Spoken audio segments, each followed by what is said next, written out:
This podcast is part of the Some Buddies Network. You're never alone when you've got some buddies. Hello again, everyone. Welcome back to the Best Darn Diddly Review Show. This is a weekly podcast for anyone who loves The Simpsons, or ever has loved The Simpsons, hosted by two dudes that grew up on The Simpsons. My name is Miles, better known as Mr. Most Days Off, and today we are the podcast that embiggens the smallest man with our review of Lisa the Iconoclast. But first, joining me as always, our show's very own Iconoclast, Richie the Whiz Kid. How you doing today, Rich? I feel like there's a few words in this episode that we've heard before that are not commonly heard outside The Simpsons, Miles. That's like embiggens true. And that other word. Yeah, there's one that's very near and dear to my heart. Iconoclast. Was it Kearney? How old is Kearney? I don't know. We'll talk about that and more coming up on the Best Darn Diddly Review Show. Let me go ahead and throw it back to you. The man, the myth, he sucked diddly ucks. It is Miles, the PC thug. Yeah, I'm really taking it to all those old white dead men. That's true. Each and every week. So we are talking about Lisa the Iconoclast today, which originally aired on February 18th, 1996, which the title right off the bat is based on the story by Arthur Conan Doyle, An Iconoclast. Oh, how clever. Look at those Simpsons writers at it again.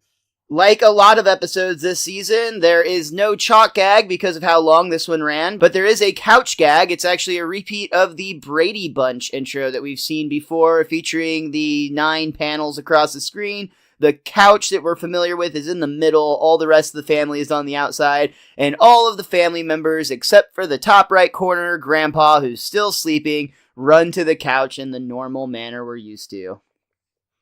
Aww.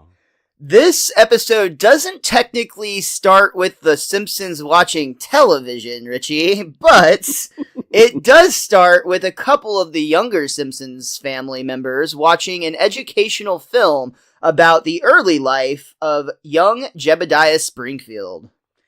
By what I believe was Rental Films. And starring a young Troy McClure.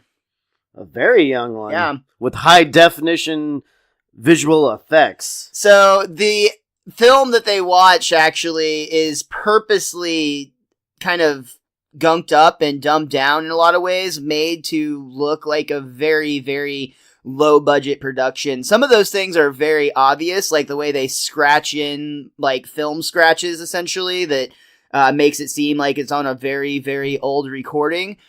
There's some that we see in the video itself, like, for instance, the obvious cuts with Troy McClure and his stuntman when they're riding the buffalo.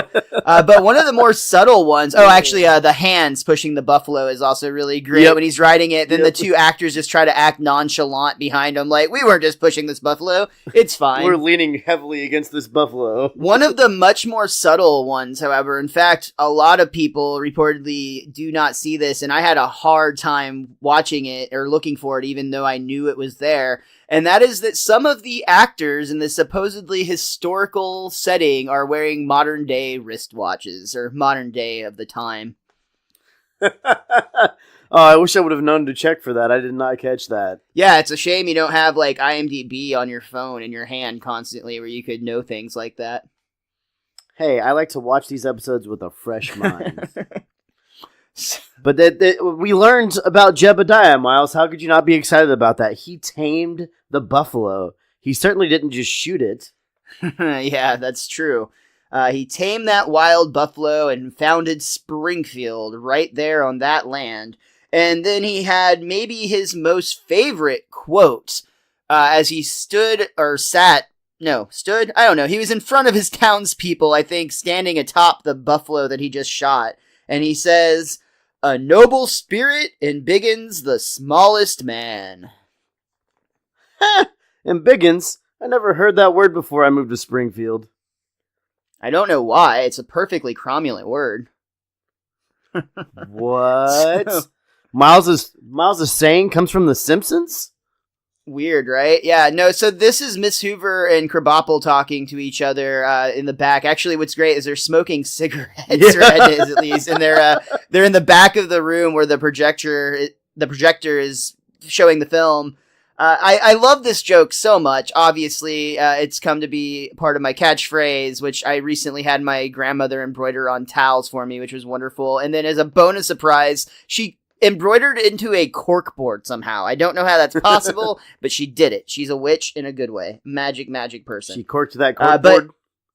But what's so great about this joke, in my mind, is this is a perfect example of a joke that just whizzed right over my head as a child. Like, did not notice even a little bit. And then one time watching it in either middle school or high school, not really certain when, but there is that moment where you're watching this episode and you kind of have that light bulb of like, wait a second, neither of those are real words. And it all comes crashing down at how much better at life the Simpsons writers are than you. Or were you just one of those kids that was like, ha, I know what both of those words mean? No, I definitely wasn't one of those people. I definitely will use words sometimes of my own creation. Just as I'm talking, I'll just mimic things that I'm like, that sounds like the right word, and it's definitely not. You listen to this podcast, you probably know that. But no, I definitely am not the type to be like, yeah, I totally know the definition of a word I don't. In this day and age, that's dumb. We all have Google in our pockets. If you don't know it, Google it. You'll know instantly. There you go. You learned something today on the Best Darn Diddly Review Show. I don't know what or how useful it'll be. Google is useful. Technically there. Yeah. Something to note, the word embiggens was a combination of people. I think it was possibly Josh Weinstein that had a word that was very close, and then it kind of got tweaked at the writer's table. But the word cromulent was 100% the creation of David Cohen. He was tasked, all the writers are tasked with the idea of coming up with words that sound like words that aren't. And when he came up with cromulent, it was considered the perfect word. Of course, and you're giving it this tender, loving care with how you explain it. Keep it alive. Keep it alive. Way to embiggen the word cromulent, Miles. Skinner takes the stage to address the class after the film is over. Now, as you all know, Springfield's 200th birthday is only a week away. Every class will do its part to make our local bicentennial just as memorable as our national bicentennial. Of course, you children are too young to remember that, with the possible exception of Kearney. We see Kearney has an electric razor in the audience. Those tall ships really lifted the nation's spirits after Watergate. He's smart enough to remember that, but not to get out of the 4th grade. Which, again, is just fun. I mean, I guess he remembers what he's lived through, not what he's taught in school. Well, we'll learn in future episodes that he has a kid, too. I don't remember what episode it is, but you'll see him talking to, like, a Kearney Jr. looking guy. He's lived quite a life, Miles. He's got stories to tell. Mm-hmm.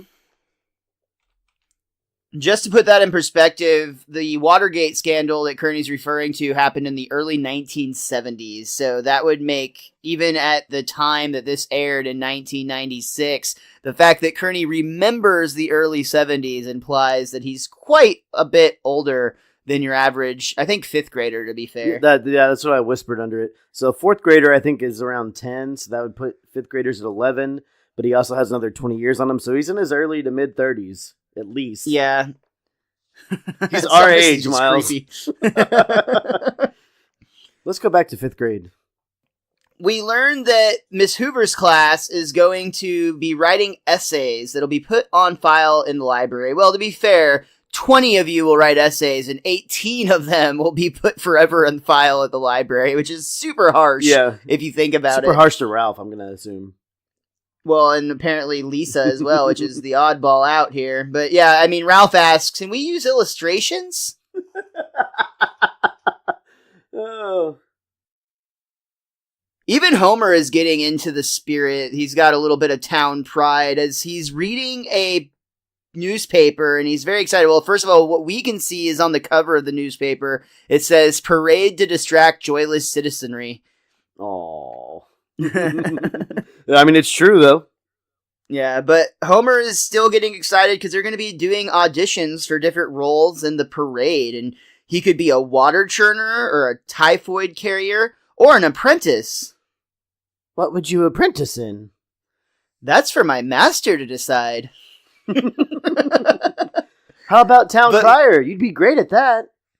And Lisa has a suggestion that actually seems really fitting, and Homer's intrigued, and Bart chimes in, well, yeah, Dad, I mean, you're a big fat loudmouth, and you can walk when you have to. I love Homer's enthusiasm, because if my kids think I can do it kind of mentality. Yeah, it doesn't take much to impress Homer with the generous amount of support that he's receiving. So the kids have convinced Homer that he'll go and do it later, because that's Homer for you. But Lisa is excited to go and learn more about Jebediah Springfield. So she takes off and goes to the Springfield Historical Society, which, real quick, this is kind of cool, and another one of those things that you have to really look for it in the background as you're watching. But the animators spent a good amount of time actually decorating this historical society and filling it with references to the Simpsons themselves. So it's all in an 18th century settings, but we see a painting that shows Otto driving children in a horse-drawn carriage. And we also see a silhouette of Marge in the background. And probably the best one is Professor Frink flying a kite with a key attached to it. Very reminiscent of the famous image of Benjamin Franklin, as we've seen, that probably never actually happened.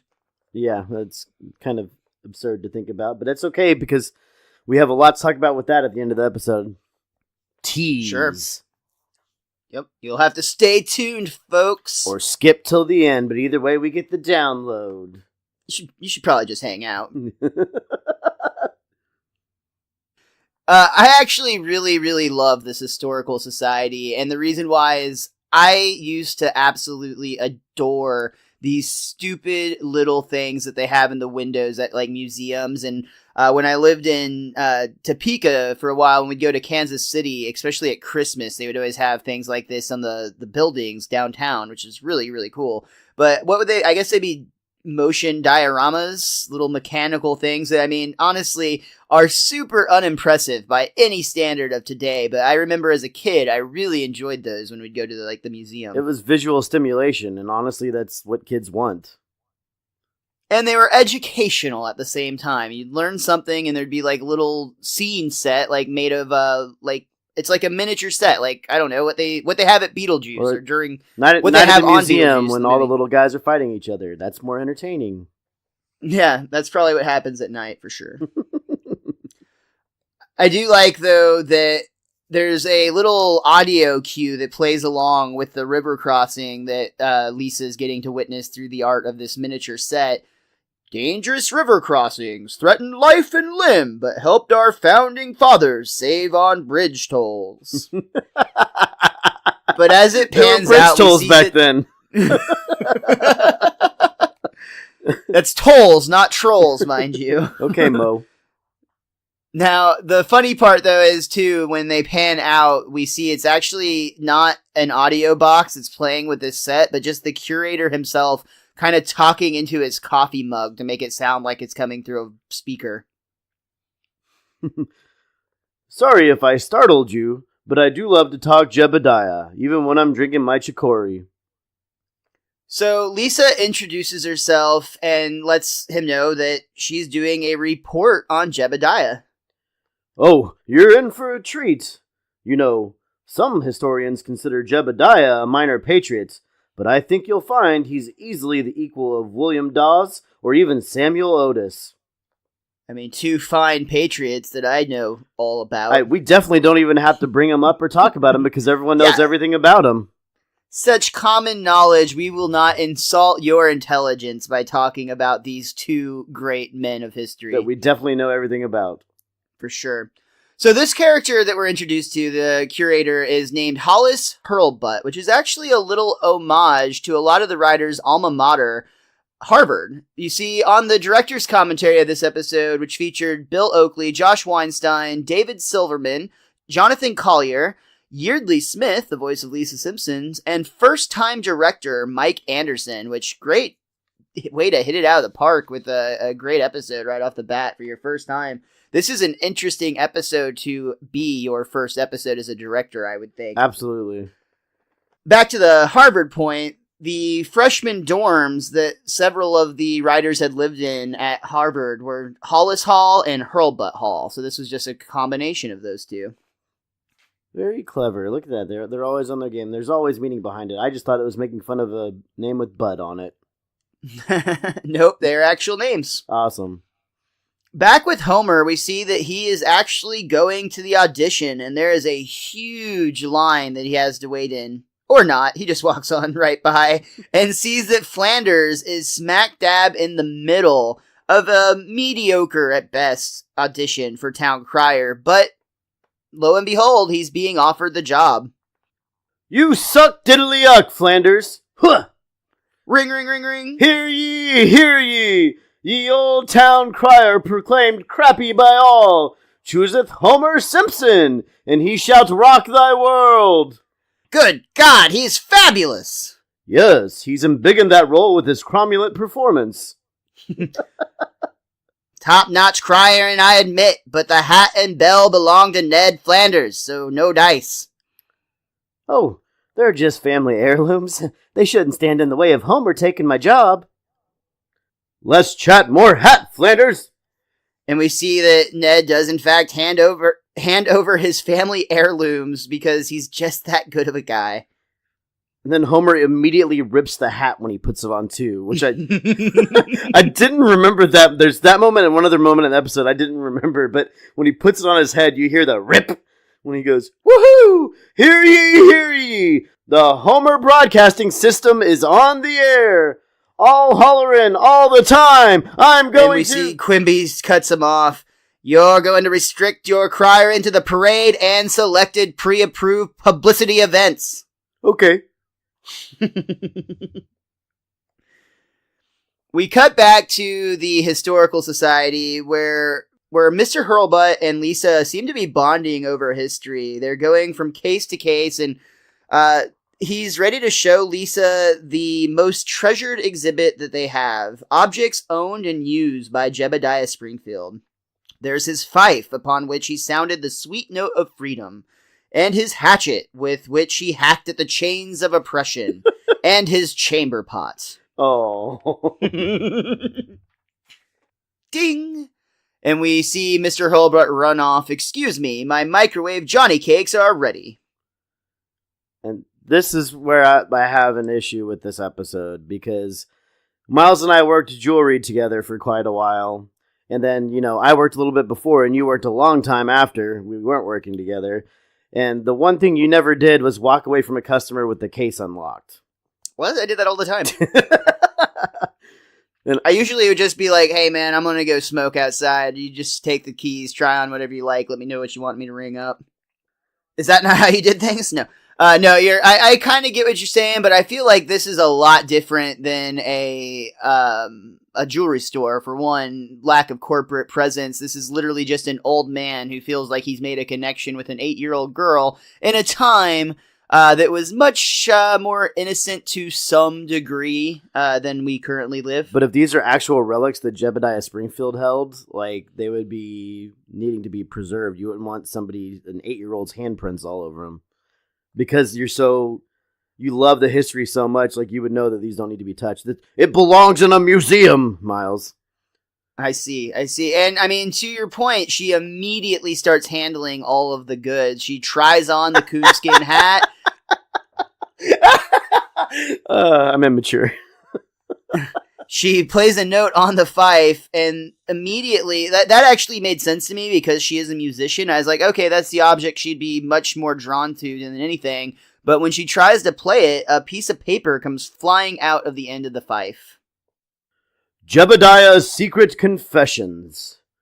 Know ye who read this, there is more to my life than history records.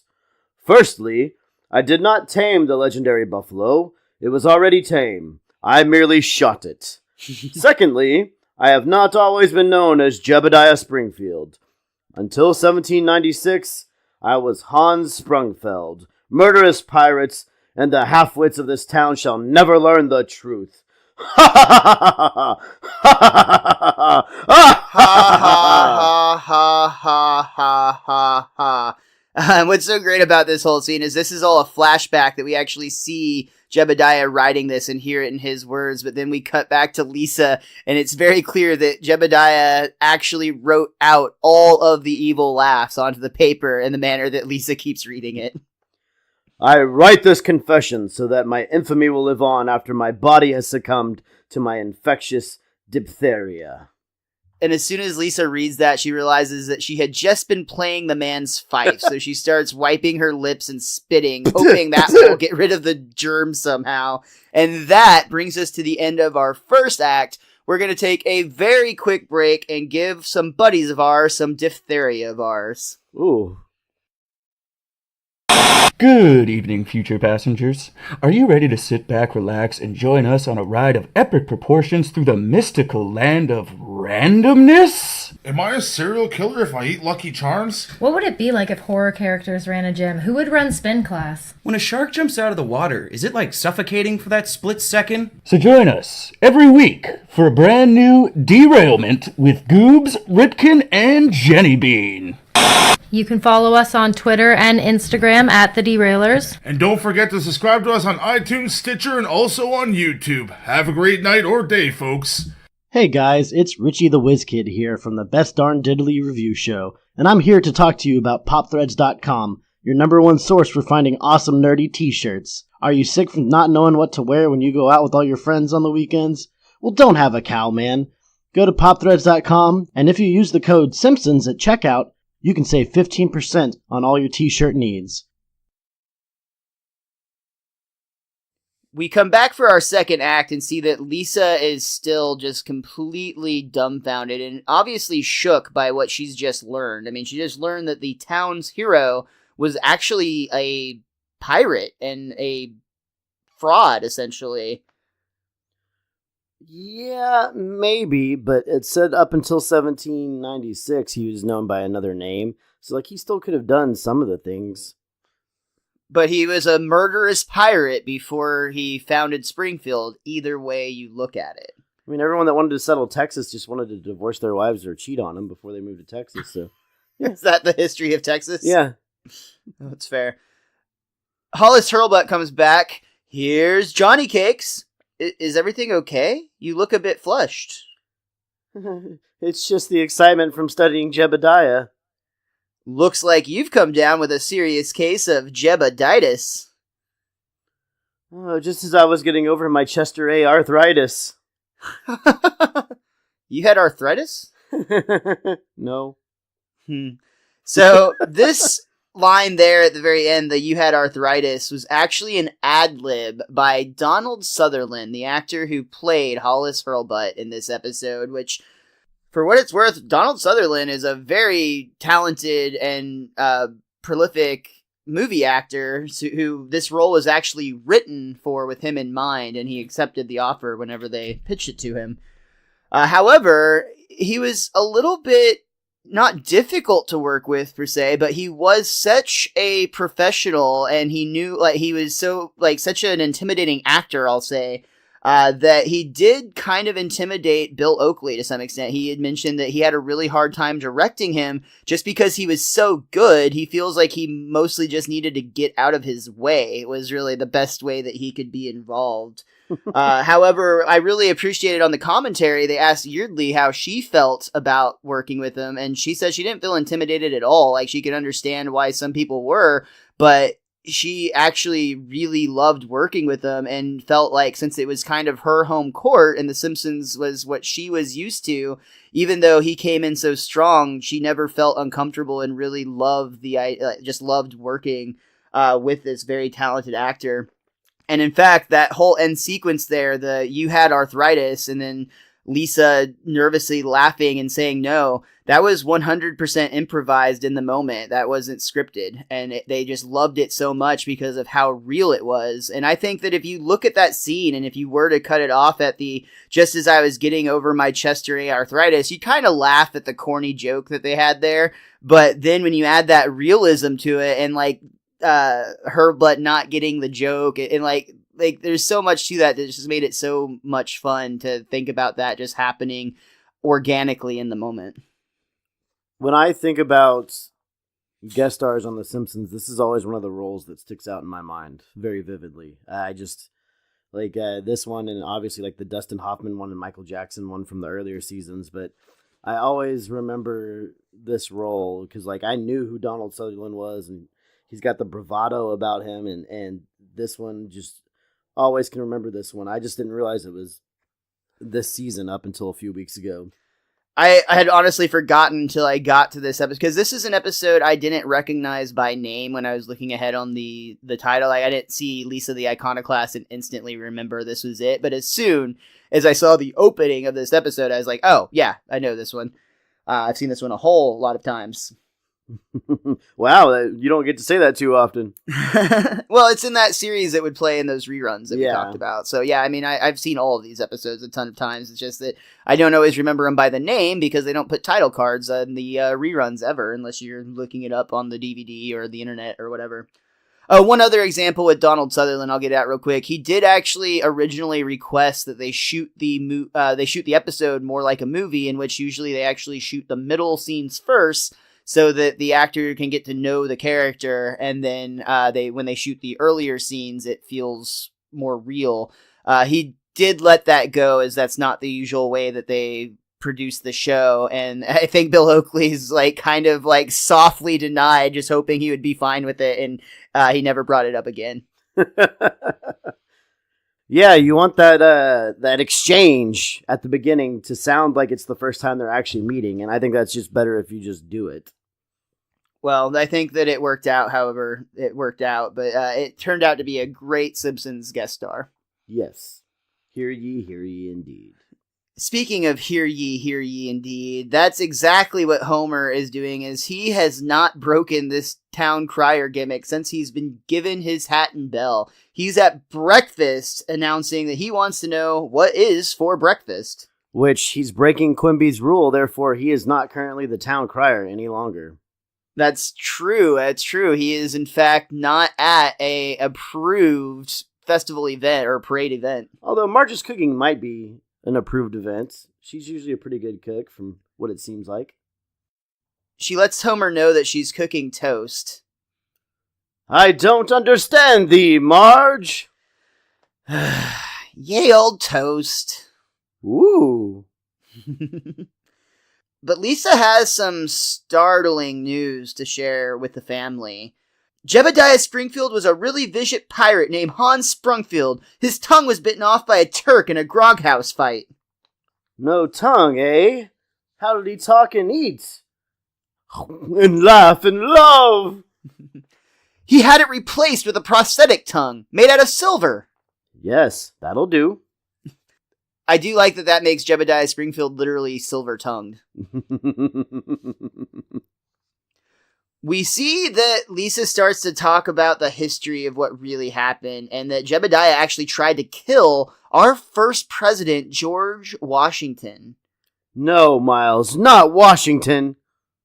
And Marge actually gets upset about this. She says that she's not going to have her daughter bad-mouthing their town's hero. But Homer has a different opinion. He reassures Lisa that he believes her because, I mean, let's face it, she's always right in these situations, and Homer wants to be on the right side of history for once. This is one of the moments that makes me really enjoy this episode as a whole. Is just like we've talked about this a few seasons back about sometimes the Homer-Lisa pairing brings out some really, really sweet interactions. And it's just seeing Homer support Lisa just fills your heart with joy, Miles. This is a great moment, and I love seeing that. Also, not only is there a great emotional connection here, but that's a very wise thing for Homer to come up with. I mean, Homer is not used Homer is not known for making great choices, but the fact that he has so much faith in his daughter that he doesn't care what she's saying, he's gonna back her. Follow the smart person. Yeah, ride those coattails. And back in class, I'm sure Lisa's grades are going to stay exactly like they always do, and we hear Miss Hoover calling out the class's grades. Ralph, A. That's What? That's a surprise, Mom. Janie, A. And Lisa, for your essay, Jebediah Springfield, Super Fraud, F. But it's all true! This is nothing but dead white male bashing from a PC thug. It's women like you that keep the rest of us from landing a husband. So true. I Oh. mean, Miss Hoover is, she's ahead of her time, am I right? She's never been a Mrs. Hoover. This is such a funny line, just flipping the script. And this is another example of how The Simpsons somehow maintains relevancy even 20, 30 years removed from the first airing of this episode. You know, on the Secret Levels podcast, I heard you try to timeline certain things, so I think we should just stick to other numbers, Miles. 23 years, Richie. 23 years, all right? I was very excited that day. Math was a little tricky. But you should go check out the Secret Levels podcast. I mean, I would appreciate it if you check out the one I was on. We reviewed Super Mario World on the SNES. However, the whole podcast is great. It's one of the few that Richie actually listens to. By few, he means the only one. He doesn't Besides listen Best to our Darn podcast. Yeah, bullshit. That's why our downloads stay at 1. I know it's just me, not you. Oh, that's the saddest thing I've ever heard. Oh, too true, too true. Was that a Merkin moment? We'll reflect on this in our season 7 finale spectacular. Arrgh. But back to butt. Hurl butt. Back to Hurlbutt. We see that Lisa is very passionate that she's learned the truth. She knows something the rest of the world does not, and she's gone to her father, who is throwing all of his power as the official town crier into getting justice for his daughter. He has 2 demands for Hurlbutt. Where's the fife? And give me the fife. Well, this is after he asked Lisa if they should wreck the school with a baseball bat. Actually, Hurlbutt's response here might be my favorite joke in the entire episode. I have nothing but respect for the office of town crier, but this is outside of your jurisdiction, sir. And Homer just grabs the keys and rushes to the case. He's not going to wait for approval of his office of town crier and what that actually means. Good old Homer. Homer quickly shows that Lisa was right. There really was a hidden paper in the fife, and Hurlbutt is shocked, but to be fair, he takes a look at it and then quickly dismisses it. I think, Lisa, that you've been taken in by an obvious forgery. Unfortunately, historical research is plagued by this sort of hoax, the so-called confession. It's just as fake as the Howard Hughes will, the Hitler diaries, or the Emancipation Retraction. So, I had to look this joke up, but the Howard Hughes will and the Hitler diaries are, in fact, verified forgeries that really do exist. However, there is no known Emancipation Retraction. I bring this up all the time, Miles, but I think like the whole thing about or behind the Emancipation Proclamation's actually like really, really clever, just because it freed all the slaves, but like we were in the middle of a civil war, so technically it freed nobody because everybody in the South was having to flee to the North to escape because the South had seceded. And everybody in the North was already considered free. So, like, it was a very smart political move by Mr. Lincoln himself. But, like, technically, like, legally, it didn't free anybody.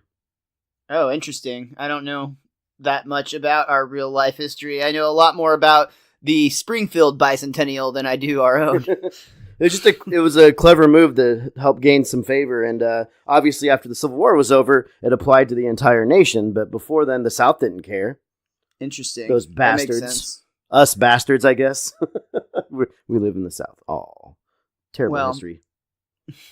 Back to the Simpsons history. Lisa explains that this is why there's no record of Jebediah Springfield before 1796. It's because he was a pirate Hans Sprungfield until then.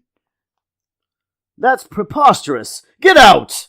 You're banned from this historical society. You and your children and your children's children. For 3 months. Another fucking great joke in this episode. Yep, that's one of my favorite ones. And I assumed he's always saying that to Lisa, which means that technically Homer can still go in there. Oh, that's a good point, but I don't think Homer has a lot of interest being there if Lisa can't be. So you could send him in as a secret agent that is not secret at all. Lisa is, of course, not giving up, however. Just because she's been kicked out of the Historical Society, she still knows that she's right. So, she goes off to make posters of her own that identify Jebediah as the fraud that he is. She asks the clerk at, like, a Kinko's, essentially, okay, I'd like 25 copies in Canary, 25 in Goldenrod, 25 in Saffron, and 25 in Palia. Okay, 100 yellow. And then we see Homer is overlooking Comic Book Guy as Comic Book Guy is conducting some business on his own. Question: is your name Ridley Scott or James Cameron? No, it's Homer.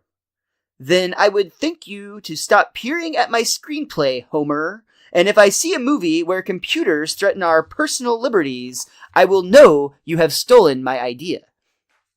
But I'm just waiting for my kid. And then we hear a classic inside of Homer's brain thought.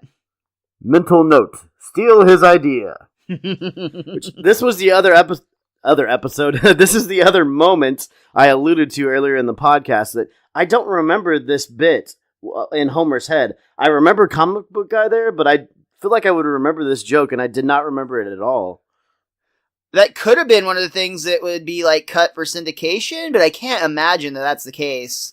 Yeah. I didn't really remember this scene specifically, in all honesty, so that one I can't really weigh in on. It's a sad world we live in, Miles, when you can't weigh in on something. Lisa is taking her 100 yellow posters all over town, trying to raise awareness of what's happening with their town's hero. She goes to the Quickie Mart. Hi, Apu, can I put these posters up in your window? Well, of course you can, you little pixie. You are just as sweet as the sticks which bear your name. And then Apu sees the poster. No! Take that down! As a semi-legal immigrant, your poster could land me in a predicament as red-hot as the candles which bear that name. So this is a bit of foreshadowing, because Apu refers to himself as a semi-legal immigrant, and we know that we have the episode Much Apu About Nothing coming up very soon, that is going to dive more into that. Ooh, foreshadow. Yeah.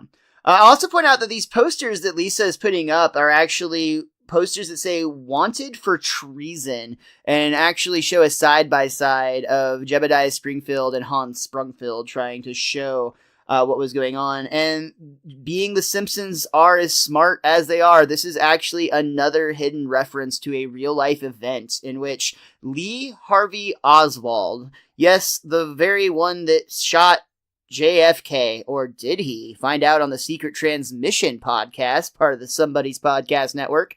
But yeah, so this was actually something that happened in real life. The summer before JFK was assassinated, Lee Harvey Oswald was living in Louisiana, and he was known to be putting up posters that said wanted for treason and had a picture of JFK on the poster. Ooh. I wonder if that ties into somebody on The Simpsons trying to take a long-range shot at somebody else in this episode. That's the joke that I was like, oh my god! I'm excited to talk about it because I didn't remember that joke at all. And then the end, like the tag on it is so dark. But yeah, we'll get there. We'll get there. For now, Homer is going to a place that has always been there to help in the past. Hear ye, hear ye! My daughter has something to say about Jebediah Springfield. Ah, look, that cutie wants to say something cute. Shut up, you bum! Shut up! Go ahead, Angel. Ahem. Jebediah Springfield was nothing more than a murderous pirate who hated this town. And we actually get a moment where it freeze frames on the barflies staring at Mo with their jaws dropped, which is actually a reference to the movie The Producers, which is one that I admittedly have not seen, but is... Oh my gosh, man. Yeah, I'm told it's on that list of movies I should have seen. Yeah, not the definitely. remake, but the original. Well, watch the one that has Will Ferrell in it, man. It'll make you laugh. Fair enough. He's not even one of the main characters, so... But Mo is not having it. Good God, Homa, I support, any prejudice you can name, but this herophobia sickens me. All right, you and your daughter ain't welcome here no more. Barney, show him the exit. There's an exit? It explains so much. That really actually helps. I guess it kind of deflates the myth a little bit, but yeah, that's really fun. So this has actually got Mo so upset that he calls and snitches to the town's jubilation committee. And this leads us to a iconic moment in Simpsons history, Lisa's very first arrest. However, she isn't handcuffed, but her father is as they're taking in for questioning, but it's pretty funny because the handcuffs disappear almost immediately.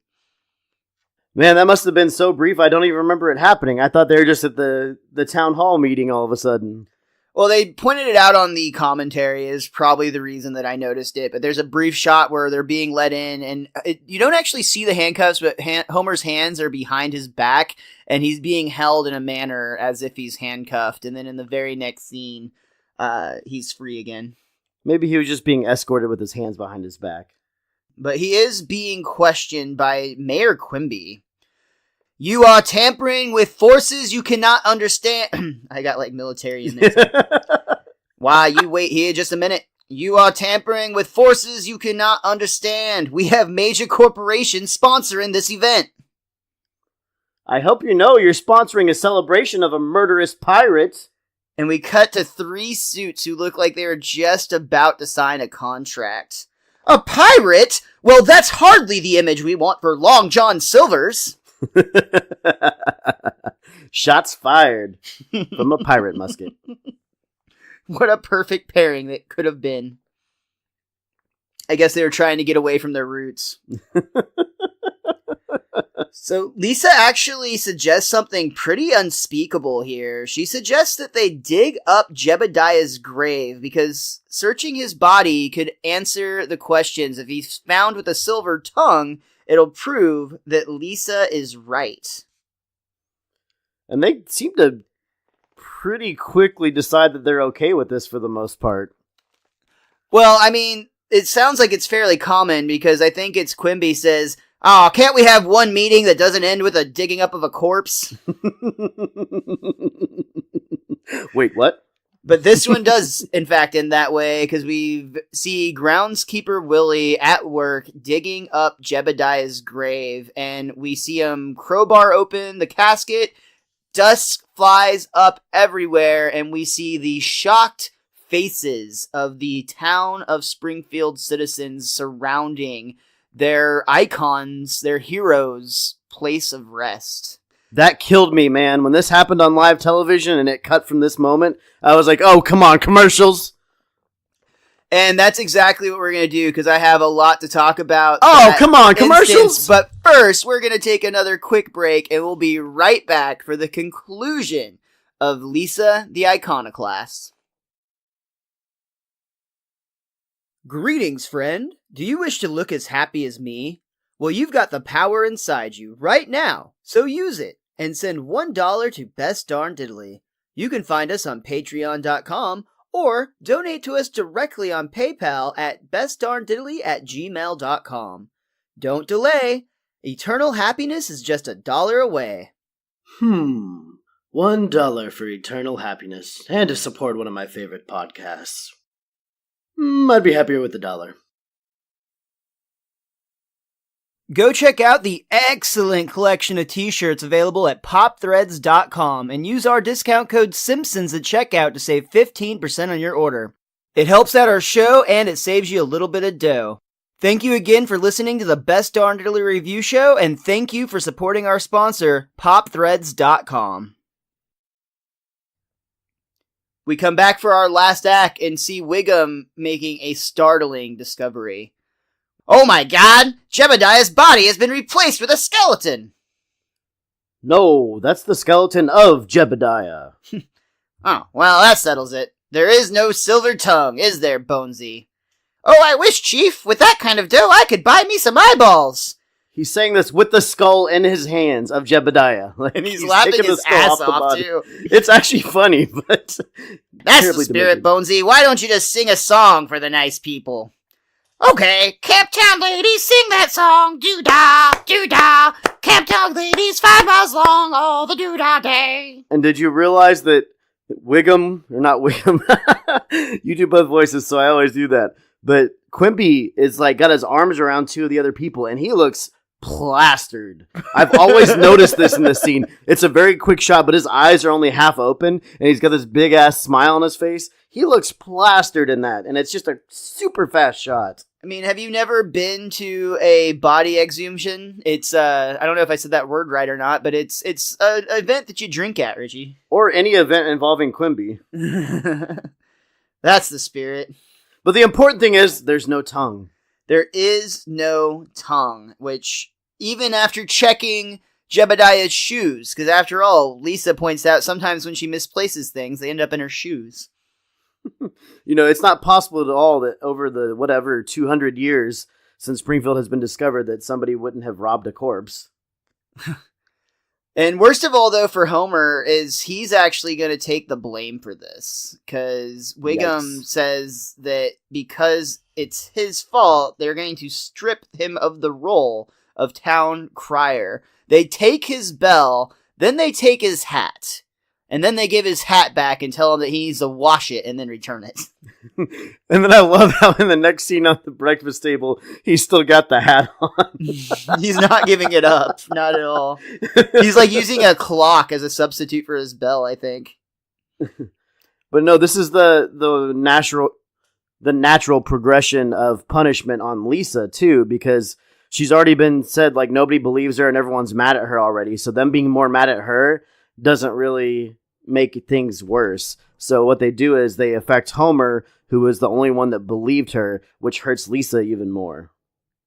True. And Rich, I did in fact say that I had some facts to say before our last break about this whole scene. And this whole event was actually inspired by the real-life exhumation of President Zachary Taylor. In the late 1980s, college professor and author Clara Rising theorized that Taylor was murdered by poison, and she was actually able to convince Taylor's closest living relative and the coroner of Jefferson County, Kentucky, that they should exhume the body. On June 17, 1991, Taylor's remains were in fact exhumed and transported to the office of Kentucky Chief Medical Examiner, and they found that the level of arsenic was much smaller than they would have expected if Taylor had in fact been poisoned. So the remains were returned to the cemetery, and then they were received proper honors and reburial, essentially. Bill Oakley said that this episode is the same story, but with Lisa in the role as Rising. So did that lady get in any trouble? No, I don't think so, because, I mean, just because you're wrong about... She may have lost some credibility in her field, but, I mean, that's not like a punishable offense. Was her father stripped of his town criership? That, I assume, had to have happened, yeah. I mean, that's going As to is haunt the law. her. Yeah, that's going to haunt her, of course, for the rest of her life, but... No actual, civil punishment was done. Oh, the humanity. Won't somebody think of the dead bodies? Oh. Oh, okay, moving on. Yeah, thank you. Lisa is literally haunted by what's happening, because again, she knows in her heart that she's right, and she just doesn't understand what's happening. But she's basically ready to quit until she has a visitor in her dream. The ghost of George Washington comes along and points out that, they had quitters in the Revolution too. They called them Kentuckians. Yeah, and Washington shot a lot of them. Oh, wait, that's not in the script, but we'll continue. Washington goes on to say, looks like I'm going to have to find another little girl to be president. What's your friend Janie's number? No, not Janie. She'll pack the Supreme Court with boys. We see Lisa now out of her dream, just lying in bed, kicking and screaming, and literally saying over and over, I want to help you, George Washington. I want to help you, George Washington. And then Bart walks by. I want to help you, George Washington? Pff, even your dreams are square. Poor Lisa. I love the way they shoot that, too, where you literally see her out of her dream with her eyes closed, saying that with her arms flailing as Bart's walking by. I love that moment. And I also like how they do the dream where at first Jebediah's ghost is there, berating her, but then Washington comes and starts strangling him and they have another fight, basically. And I don't know, I kind of like how Lisa's mind works a lot of the times, where she's given herself the own confidence she needs. That's an interesting way to look at it. I also really appreciate the animation here because the next day at school, we see that the kids are having milk and cookies, and Lisa looks exhausted like one would if they had a very stressful night's sleep and didn't really sleep that well. Miss Hoover passes out the milk and cookies, but Ralph is struggling to open his milk. Can you open my milk, Mommy? I'm not Mommy, Ralph. I'm Miss Hoover. And the whole class erupts in laughter, except for Lisa, who is lost in thoughts. A lot of kids have trouble with those milk boxes sometimes, Miles. Sometimes when you start folding it, you kind of miss just slightly, and it doesn't pop out all the way. I mean, you never had those issues? Oh, I've definitely had to, get scissors and just cut my way in at a certain point. Because, yeah, if they get, soggy, they become very difficult to open. It's complicated at times. I get it. This one, we're going to give Ralph this... Pop! We'll give Ralph the slide on this one. The benefit of the milk. But Lisa is far too distracted to take participation in this laughter at Ralph because she's just staring at this unfinished portrait of George Washington, one that you've probably seen in real life, and it is in fact unfinished, but in this world, it's not unfinished, it's torn. And Lisa has a sudden epiphany and runs out of class and heads to the Historical Society. Remember, she's been kicked out of there, and her children, and her children's children, for 3 whole months, however. So it's been 2 days, maybe 1 day. But yeah, the picture thing is something that always kind of bothered me about this episode, and especially, it's half and half, because it looks like it's in the background in every scene in this episode, and it kind of stands out like a sore thumb. But then also, I like how at the beginning of the episode, when she first unravels the note from Jebediah about his confessions, you can actually see the other side of it, which plays into this current scene. Sure.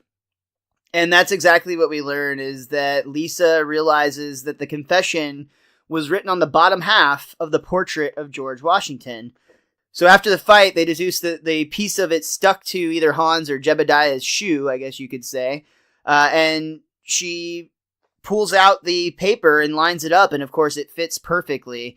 I do really appreciate this flashback sequence we see where Hans steps on the portrait, it sticks to his shoe, and he runs out the door. The animators were given the direction on this to make it look like a piece of toilet paper stuck to your shoe. Which it totally does. It absolutely does.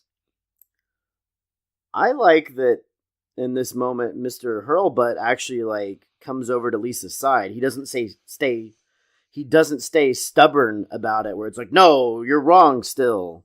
Well, and he's pretty quickly caught, and I think he was already feeling guilty about what was happening. He almost had a telltale tongue situation happening, because we learned that in the moment that the grave was opened and the dust started rising, he actually saw the silver tongue hanging out of the jaw of Jebediah Springfield, and he was as shocked as anybody, but also embarrassed, so he pocketed the tongue, and he ended up hiding it in one of the dioramas that we talked about earlier, where Lisa is quick to identify it. I will point out, too, on rewatching the episode, I did take a look at that scene, and you do see, for just a second before everybody else, Hurlbutt actually has a shocked expression on his face, and then the rest of the town catches up. So I like that they did that with the animation to make it conceivable that he had a moment to snag it. What I also like, too, is that when you watch the episode on a second and every other viewing after that, the way that he crowbars open the casket, it's to where he is the first person that has view inside the casket as well. Right. Yeah, absolutely. It all ties in together to where like it makes perfect sense that this is feasible. I agree. And then we very quickly wrap up the rest of this episode, to be honest, because Mr. Hurlbutt decides that Lisa needs to get their word out. They run and they actually disrupt the parade. There's a funny moment where it looks like they're trying to stop a float, but it's not stopping, so they have to get out of the way. They run up and take a live microphone where Lisa now has the floor. And she's about to explain to everybody what she's found, but she then starts to look over the crowd, which, quick note on that, Wes Archer and Nancy Cruz, both directors on the show, are drawn into the crowd. Just a little fun fact for you Simpsons fans. But as Lisa looks across the crowd, she sees her grandfather with some of the other older members who are in their military uniform. She sees her mother with Maggie, very loudly expressing her patriotism through her outfit. She sees that everybody in their own special way is positively affected by the spirit of Jebediah Springfield or Hans Sprungfield, and that knowing the truth in this matter isn't actually something that would help, because as Lisa says, a noble spirit truly does embiggen the smallest man. But before that, she just tells the whole town that Jebediah Springfield was great. I love really too, great. like, as she's kind of freezing up there, like, she's getting, like, think of Jebediah, it'll give you confidence. Mrs. Glick, I think, says that, who's usually so mean, so even she's really happy. And that shows that Lisa's right about the spirit affecting things. Another thing to note, the dark joke we referenced earlier, man, this is so crazy, like, thinking about this in today's world. There's a sequence where Mayor Quimby and a sniper are rooftop with a gun pointed at Lisa. The sniper so calmly and casually states, I've got a clean shot, but Quimby decides maybe we should hear what she has to say first. The dark part, however, if that's not dark enough for you, as Lisa's walking off stage, we see a gunshot fly by and hit right where she was standing. Oh my god. What? Yeah, this is crazy that they did this in 96. Like, just thinking about that in today's standards is so nuts to think about. I know I always make this joke, but was Merkin a consultant on this episode? He was not, that I know of. I mean, he was still doing his one day a week thing, so it's possible. This was his one thing he did, then I'm assuming. That's actually, that makes as much sense as anything. It really does. It wasn't specifically mentioned, but for sure it sounds right. And then, of course, for our classic Simpsons reset, we see that Homer is stalking? I guess stalking, Ned, is the fine word, and he actually comes out and takes over his deserved role as the town crier. Well, hey, it's Homer. Good to see you, neighbor. Get lost. He rings the bell. Hear ye, hear ye, hear ye. He is not the official town crier. Police, do something. Well, I'd like to, ma'am, but he's just too damn good. Let him march, boys. Let the man march. I love that moment. I do as well. Very funny, but then just to bring in the heart, there's the funny part, but the heart comes in when Lisa comes running up to her father. Homer pulls her up, gives her the bell, puts her on his shoulder. She's ringing the bell. He's doing his crier thing. And this is just the moment where you feel really good, and it's a strong Lisa moment, because Lisa is so often the annoying character that will sometimes, like in Lisa the Vegetarian, for instance, we were both very annoyed with Lisa's actions, and like it's her moral righteousness sometimes boils over. But in this case, it's really neat to see Lisa kind of look at the bigger picture and have that realization that, yeah, she knows the truth, but the truth isn't going to help anybody. And in fact, the myth of this man is possibly the only thing that brings the best parts of this community out. I mean, it affected her brother when he cut off the head of the statue. Yeah, big time. this cuts into a superimposed image of Jebediah's statue where we see his famous phrase, "A noble spirit embiggens the smallest man." And we actually pan out to the credits with them playing over this image, and we get a little tune that plays as we head out of this episode. Hitch that team up, Jebediah Springfield. Whip them horses, let them wagons roll. That a people might embiggen America. That a man might embiggen his soul. Yeehaw! His soul. Yeehaw! His soul. Do-do-do-do-do-do-do-do.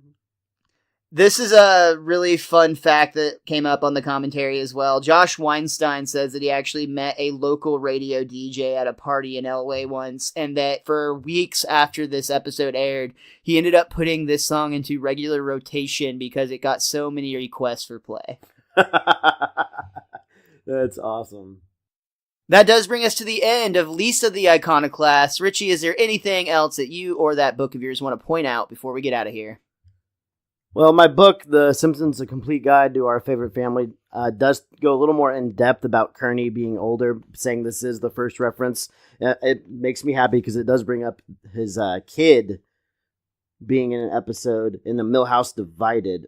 So we'll have to look for that whenever Milhouse's parents get a divorce. I'm assuming that's that episode. It makes perfect sense. Other than that, I think this might be my second favorite Lisa episode behind Summer Forfeit 2, which is incredible considering they're not that far apart from each other. So that says a lot about the showrunners here, giving Lisa a share of the spotlights. But most importantly, I don't know, I came up with a line that I wrote down of my own accord here that I want to read, and it's just, in the scheme of The Simpsons, I love Lisa's decision to hide the truth, and it makes sense. It does a good job of explaining why. But I feel like we actually do this in our own worlds. And I mean, think about all the stuff coming out about Christopher Columbus and about how terrible of a human being he actually was. And think about how many years we've taught about, the new world being discovered and how we leave out all the gory details. And I'm not saying we need to give children all the gory details, but I think we could be a little more honest about that. Like, things weren't all... the first Thanksgiving wasn't necessarily the greatest thing to happen ever.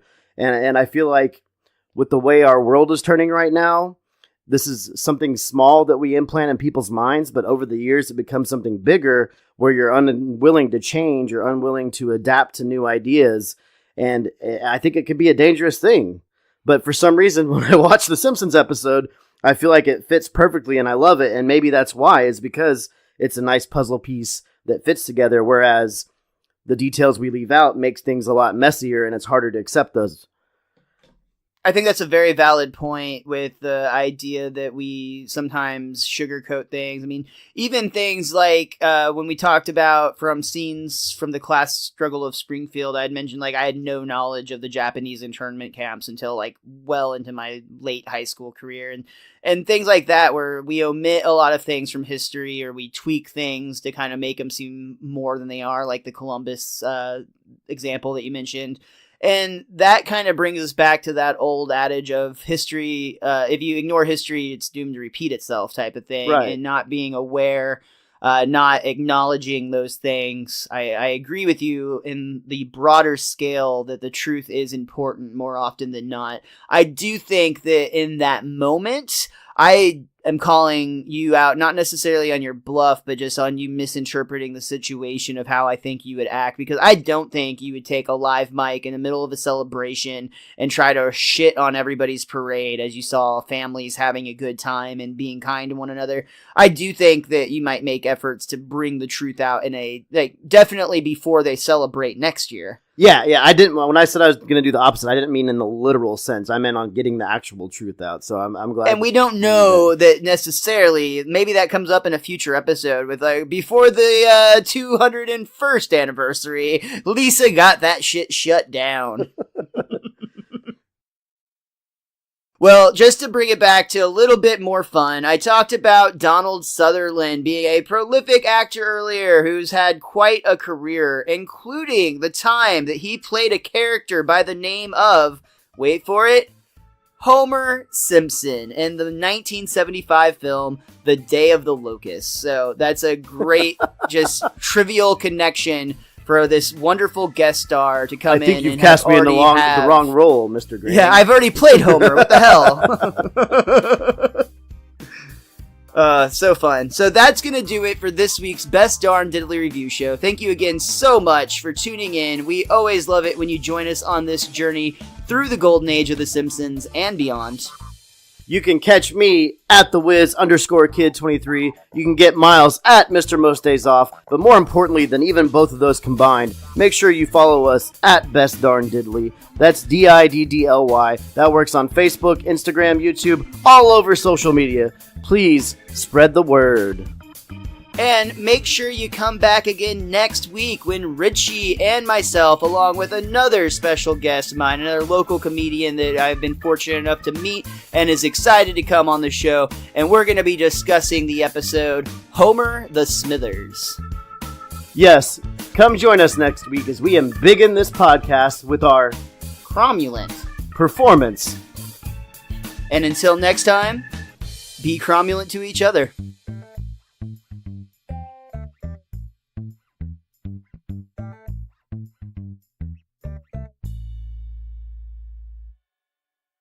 Every year, new TV shows get canceled.